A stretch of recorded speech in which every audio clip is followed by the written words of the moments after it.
One of my neighbors was kidnapped yesterday. Sometimes I speak in metaphor. This isn't that.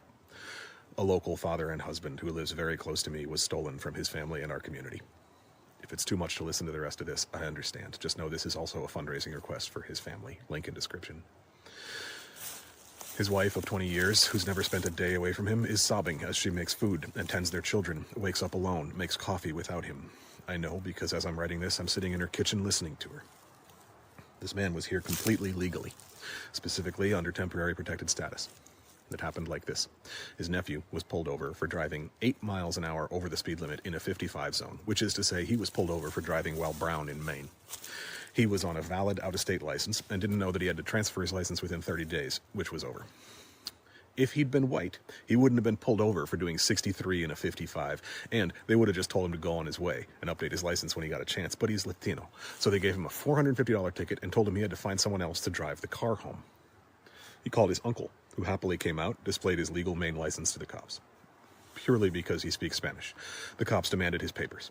They took pictures of everyone on their personal phones, informed dispatch, and dispatch called Border Patrol, who came and kidnapped both the uncle and the guy who was driving's wife.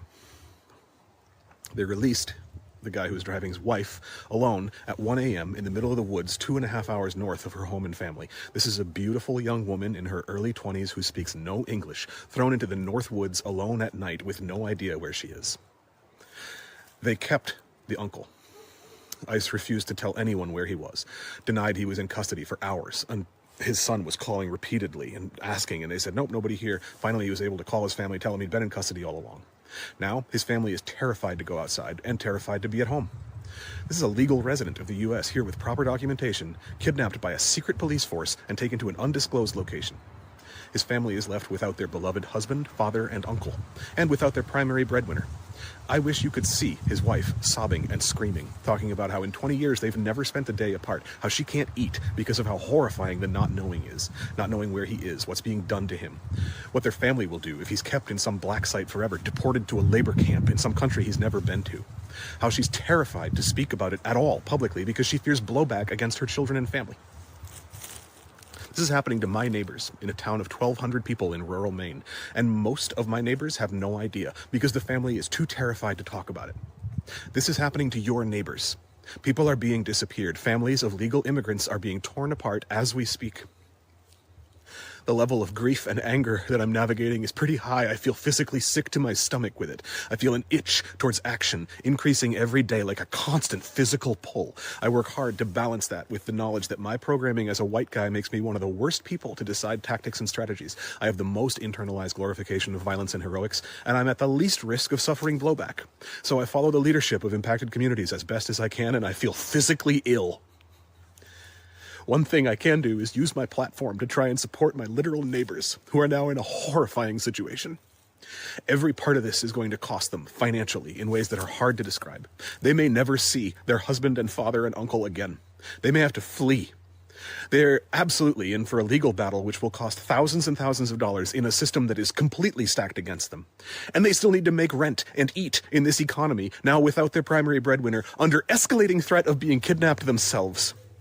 So I'm asking you to consider your position relative to theirs right now and chip in what you can to the fundraiser below. Imagine being that mother, waking up tomorrow with your 2 children and your husband gone, maybe forever.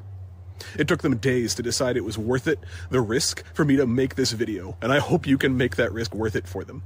Every penny put toward this will go straight to a family who desperately needs it, 5 miles down the road from me. And if you don't know anyone who's been kidnapped in your community, then you're not close enough.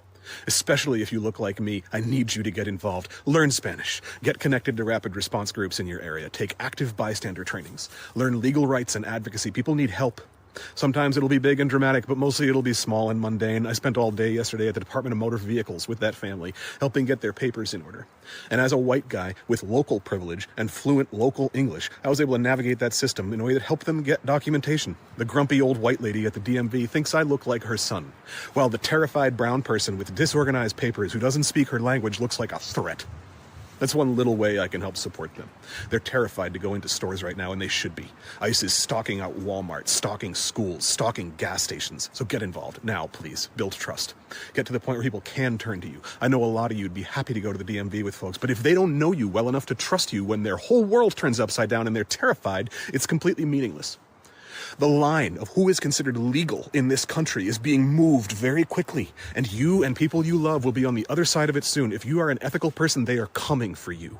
And allowing more at-risk people to be disappeared is watching your allies be kidnapped and thinking it has nothing to do with you. Join local grassroots organizations like PSL or unions or whatever ethical local group you can find. If you're white, join or start local rapid response teams. Stop talking about organizing and start acting with mutual aid locally. And I hope that the least we can do, the very least, is blow this fundraiser up. So please share, please distribute, please chip in a few bucks so that this family who's going through hell can have a little bit of stuff they don't have to worry about right now.